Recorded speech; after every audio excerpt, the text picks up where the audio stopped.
कभी आपने कल्पना किया था कि अंतर्राष्ट्रीय योग दिवस मनाया जाएगा? जोर से बोलिए जरा। कभी सोचा था आपने? नहीं, बिल्कुल नहीं।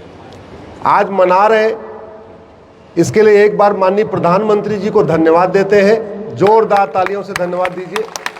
केवल हम नहीं मना रहे बल्कि पूरी दुनिया मना रही है। और सर्वे ये भी आया है कि जिस तरीके से योग के बारे में चारों तरफ जागृति हुई है, लगभग आम जनता का 5 लाख करोड़ रुपए बच गया है इस योग के जरिए। कितना बच गया है? 5 लाख करोड़ रुपए।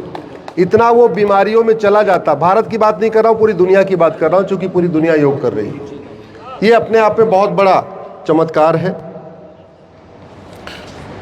माननीय प्रधानमंत्री जी एक सबल भारत बनाना चाहते हैं, एक संपन्न भारत बनाना चाहते हैं, एक स्वस्थ भारत बनाना चाहते हैं, एक साक्षर भारत बनाना चाहते हैं, एक समृद्ध भारत बनाना चाहते हैं, एक सशक्त भारत बनाना चाहते हैं, एक सुरक्षित भारत बनाना चाहते हैं, एक समावेशी भारत बनाना चाहते हैं, एक स्वावलंबी भारत बनाना चाहते हैं, एक स्वाभिमानी भारत बनाना चाहते हैं, एक संवेदनशील भारत बनाना चाहते हैं, भ्रष्टाचार मुक्त भारत बनाना चाहते हैं, अपराध मुक्त भारत बनाना चाहते हैं, अलगाववाद मुक्त भारत बनाना चाहते हैं, आतंकवाद मुक्त भारत बनाना चाहते हैं, माओवाद मुक्त भारत बनाना चाहते हैं, नक्सलवाद मुक्त भारत बनाना चाहते हैं, घुसपैठ मुक्त भारत बनाना चाहते हैं, धर्मांतरण मुक्त भारत बनाना चाहते हैं, नशा मुक्त भारत बनाना चाहते हैं, अश्लीलता मुक्त भारत बनाना चाहते हैं।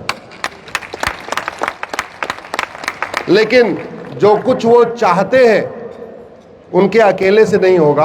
हम सब लोगों को अपनी तरफ से मनसा वाचा कर्मणा अपनी क्षमता के अनुसार प्रयास करना पड़ेगा।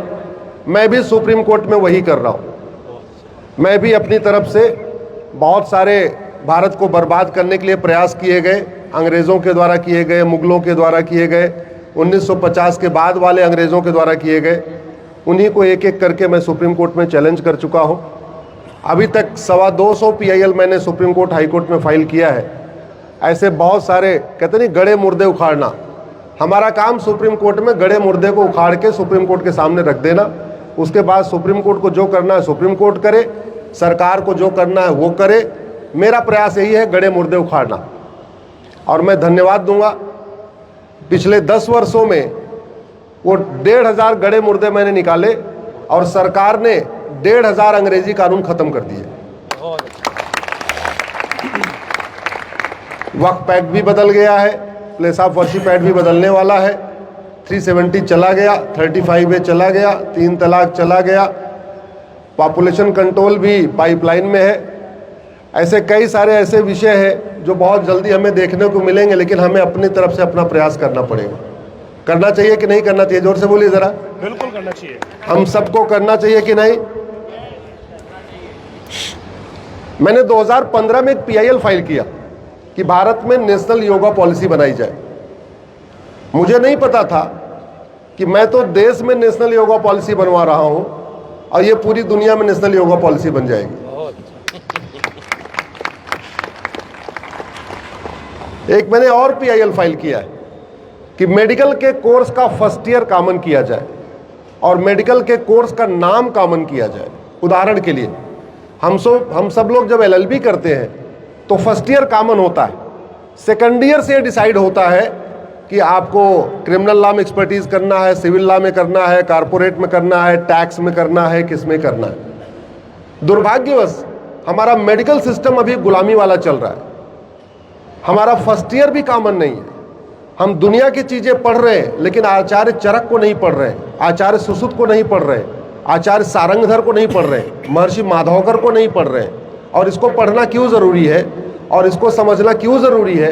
अगर हमने जागृति किया होता तो आज आपके बीच में ये दोनों पेड़ नहीं होते। यहाँ या तो नीम का पेड़ होता, या तो वट का पेड़ होता, या तो बरगद का पेड़ होता, कोई न कोई और पेड़ होता, ये दोनों नहीं होते। आप मुझे बताओ, ये दोनों पेड़ ऑक्सीजन को शुद्ध करते हैं क्या? जोर से बोलिए जरा। ये दोनों पेड़ छाया देते हैं क्या? ये दोनों पेड़ फल देते हैं क्या? ये दोनों पेड़ देते क्या हैं? सिवाय पानी सोखने के और केवल दिखाने के लिए पेड़ है। ये देते क्या, हमें कुछ देते हैं क्या? जोर से बोलिए, ईमानदारी से बोलिए। हाँ, ये गुलामी की शिक्षा का परिणाम है। हमने ये दोनों पेड़ लगा रखा है। अच्छा, इन पेड़ों के नीचे ये जो बगल लगा हुआ है, ये नीचे वाली घास, ये क्या करती है? ये इसको हम, इसकी पत्ती चाय में डाल के पी सकते हैं क्या? इसकी पत्ती को सीधे खा सकते हैं क्या? ये कोई मेडिकेटेड पौधा है क्या? इससे कुछ भी नहीं हो रहा है।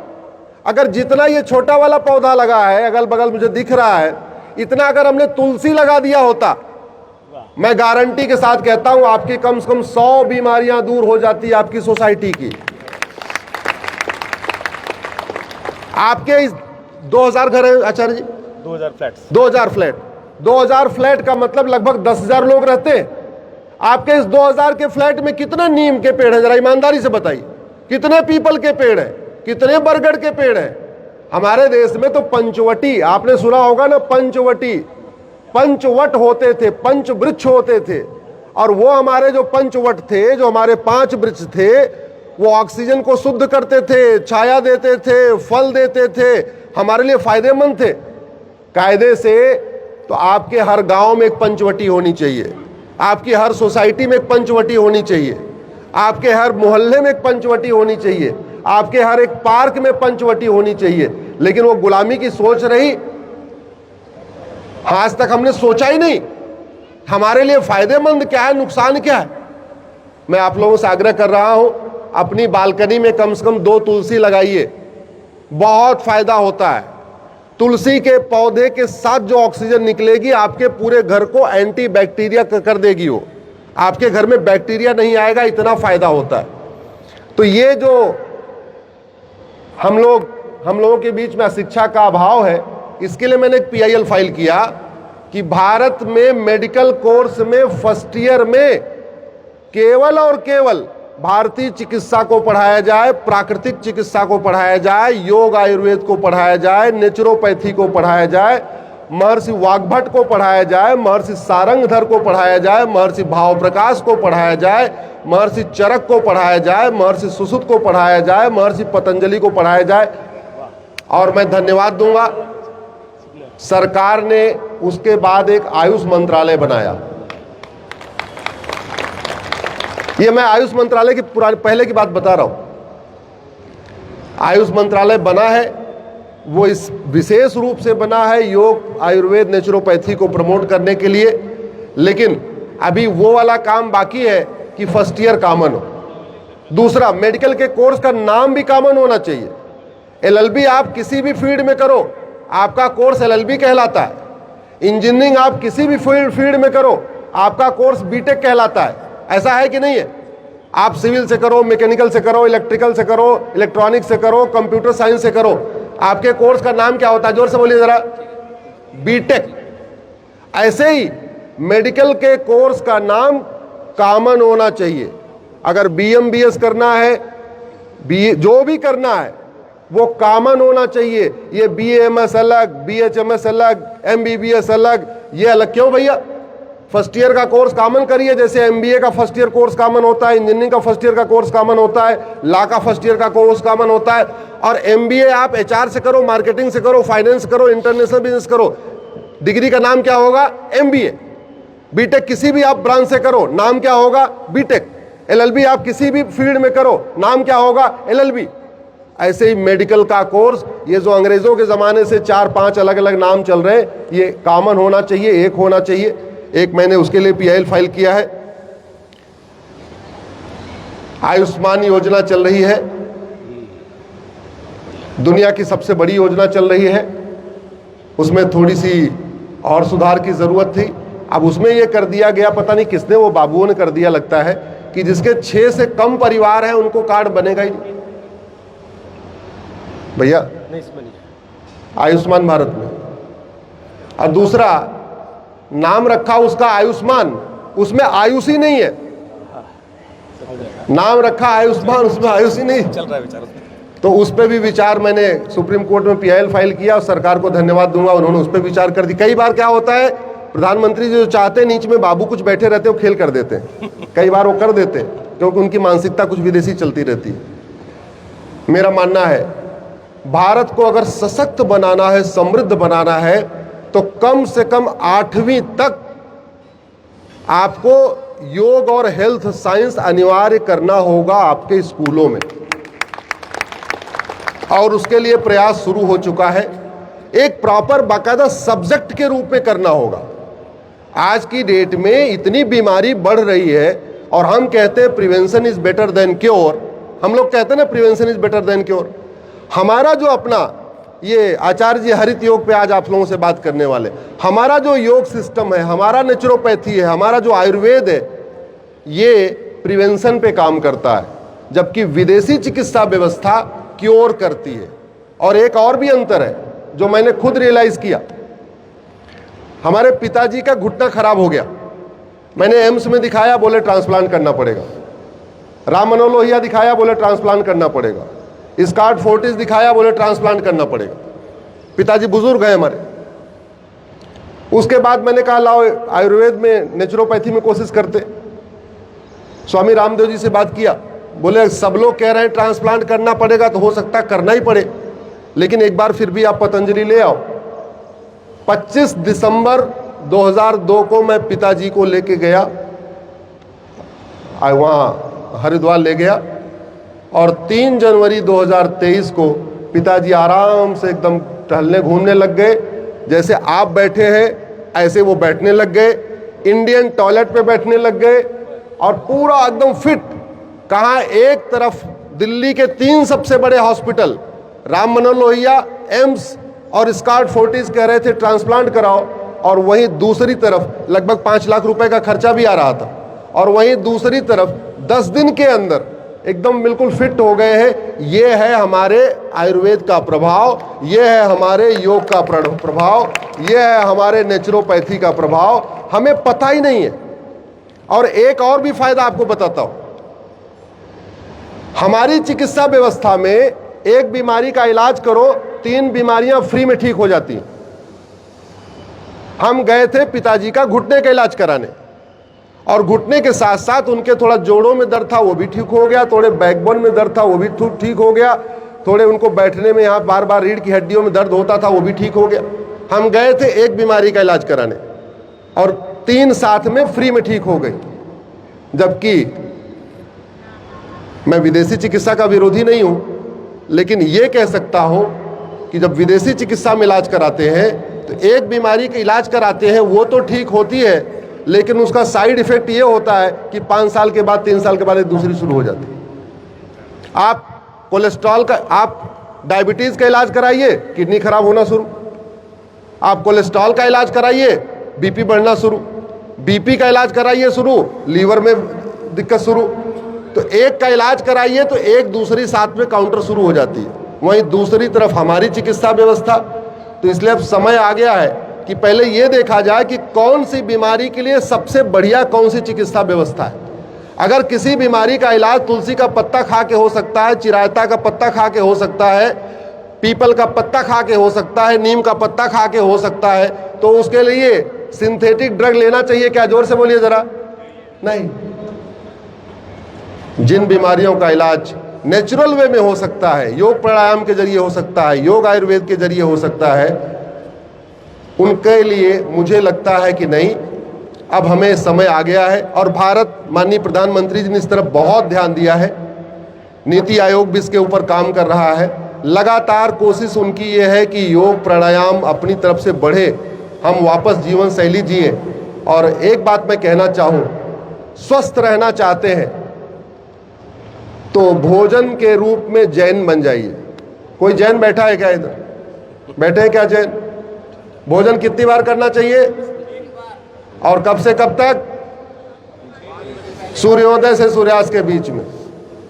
मैं सही बता रहा हूं, जब से मैं जैन बना हूं भोजन के मामले में, जब से भोजन के मामले में जैन बना हूं, इतना सुकून है, इतना सुकून है। अब वो एक बार कह रहे हैं, मैं तो आपको एक और ऑफर 1+1 का ऑफर दे देता हूं, आप 2 बार करिए, लेकिन तीसरी बार मत करिए। मैं गारंटी के साथ कहता हूं, आपके घर से बीमारी गायब।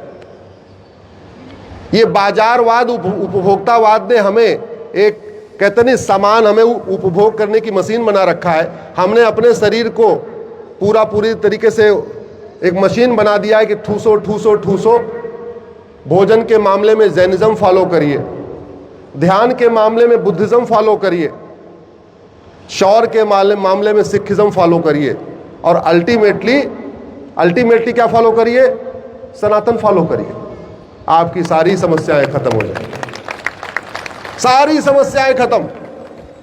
सामने से कहीं दिक्कत आ रही हो, सिख बन जाइए, गुरु गोविंद सिंह जी को याद करिए, उनके तरीके से विरोध करिए। सुबह सुबह ध्यान करना है भगवान बुद्ध की तरीके, विपासना जैसे करते हैं, सांसों का ध्यान, अनुलोम विलोम विपासना, ये सब लगभग मिलता जुलता है। भोजन एक बार सूर्योदय के बाद, एक बार सूर्यास्त से पहले, 2 बार, आपकी 50% बीमारी खत्म। मैं गारंटी के साथ कहता हूं, शुद्ध सनातन को फॉलो करिए। कोशिश करिए महर्षि पतंजलि को पढ़ने के लिए, कोशिश करिए वाग्भट जी को पढ़ने के लिए, कोशिश करिए ऐसे आचार्य जी जैसे लोग बहुत सारे वीडियो बीच बीच में रिलीज करते रहते हैं, इनको सुनते रहिए।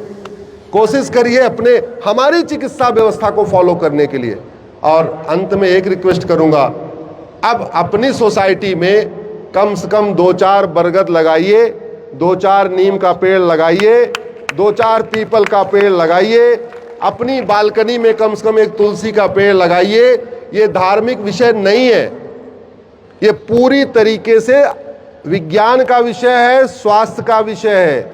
आप तुलसी की पूजा करते हैं कि नहीं करते वो मैटर नहीं करता, आप दीपक दिखाते हैं तुलसी जी को वो मैटर नहीं करता। अरे शरीर तो अपना शुद्ध रखना चाहते हो, घर में आप बैक्टीरिया तो भगाना चाहते हो, वो जो फिनाइल लेके पोछा मारते हैं ना, जो केमिकल, उससे बैक्टीरिया भागेगा नहीं। बालकनी में 2 तुलसी रख दीजिए और शीशा दरवाजा खोल दीजिए 2 घंटे के लिए, तुलसी के पौधे के साथ जो हवा आएगी ऑटोमेटिक आपके पूरे घर से बैक्टीरिया गायब कर देगी। वो केमिकल लगा के बैक्टीरिया गायब नहीं होता। ऐड देने वाले भले ऐड देते रहे कि 0% बैक्टीरिया हो जाएगा, ये हो जाएगा। बैक्टीरिया गायब करने का 2 ही तरीका है, बालकनी में तुलसी लगाइए और सप्ताह में 1 या 2 बार गौमूत्र से आप घर में पोछा लगाइए। गौमूत्र आपका बैक्टीरिया भगा सकता है, ये केमिकल नहीं बैक्टीरिया भगा सकते। तुलसी का पौधा आपका बैक्टीरिया भगा सकता है। ये जो दुनिया भर के और वो कौन सा मनी प्लांट और कौन से प्लांट है, वो आपका बैक्टीरिया नहीं भगा सकते। आपने आचार्य जी बुलाया, मैं आपका आभार व्यक्त करता हूं। आप सब लोग योग करने की तैयारी कर रहे हैं, मैं आपको धन्यवाद देता हूं। माताओं और बहनों को प्रणाम करता हूं। मैं इतनी बात जरूर कहना चाहूंगा, बहुत कुछ है। पूरी दुनिया से लोग भारत में लूटने इसलिए आए कि हम पूरी दुनिया में सबसे अमीर थे। आज आप बताओ, चोरी झुग्गी में होती या फ्लैट में होती? जोर से बोलिए जरा। चोरी झुग्गी में होती या कोठी में होती है? कोठी में। क्योंकि कोठी में माल पानी ज्यादा है, फ्लैट में माल पानी ज्यादा है। तो पूरी दुनिया में बाबर, हुमायूं, तुगलक, गजनी, गोरी, खिलजी, औरंगजेब भारत ही क्यों आए? अमेरिका क्यों नहीं गए? कहीं और क्यों नहीं गए? क्योंकि सबसे ज्यादा माल पानी इधर ही था, सब ज्यादा संपन्न हम थे। चोरी वहीं होती है, डकैती वहीं होती है, झुंड वहीं चलती है जहां सबसे ज्यादा लोग संपन्न हो।